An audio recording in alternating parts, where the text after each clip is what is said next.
Assalamualaikum warahmatullahi wabarakatuh. Perkenalkan, nama saya Lola Safitri dengan NPM A1G020111 dari kelas 2A Program Studi Pendidikan Guru Sekolah Dasar. Saya akan menyampaikan salah satu materi dari konsep dasar moral, hukum, dan HAM.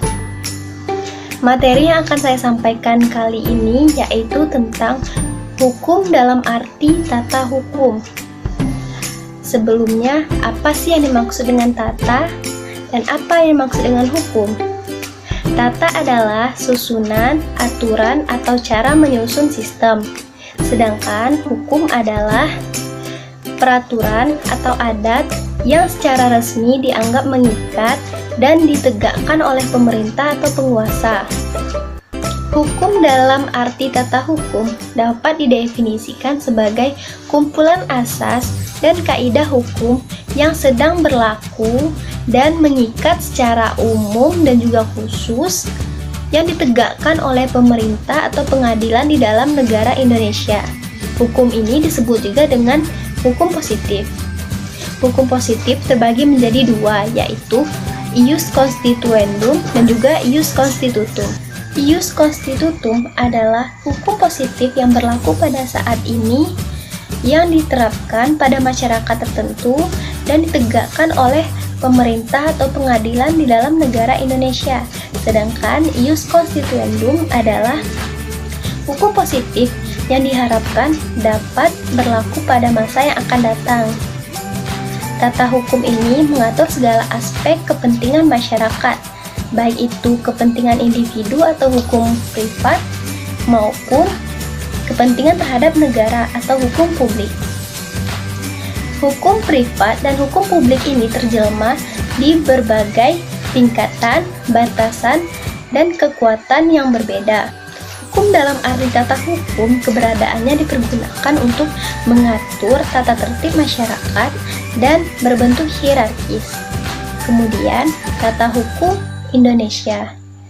Tata hukum suatu negara adalah tata hukum yang diterapkan dan disahkan oleh negara itu sendiri.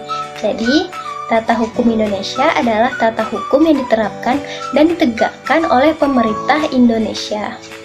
Sifat tata hukum ini berubah-ubah sesuai dengan perkembangan zaman dan perkembangan masyarakat di mana hukum itu berlaku.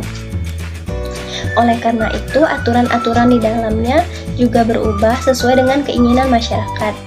Di sini maksudnya, aturan-aturan yang lama akan diganti dengan aturan yang baru apabila aturan yang lama sudah tidak memenuhi keinginan masyarakat untuk mencapai keadilan dan kepastian hukum. Jenis dan hierarki peraturan perundang-undangan di Indonesia diatur dalam Undang-Undang Nomor 12 Tahun 2011 dalam pasal 7.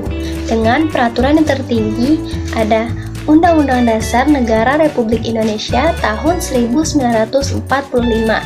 Kemudian ada Ketetapan MPR atau TAP MPR, lalu ada Undang-Undang atau Peraturan Pemerintah Pengganti Undang-Undang. Lalu ada Peraturan Presiden, kemudian ada Peraturan Daerah Provinsi, lalu ada Peraturan Daerah Kabupaten atau Kota. Tata urutan tersebut mengandung konsekuensi bahwa peraturan yang lebih rendah tidak boleh bertentangan dengan peraturan perundang-undangan lebih tinggi. Itu saja yang dapat saya sampaikan. Wassalamualaikum warahmatullahi wabarakatuh.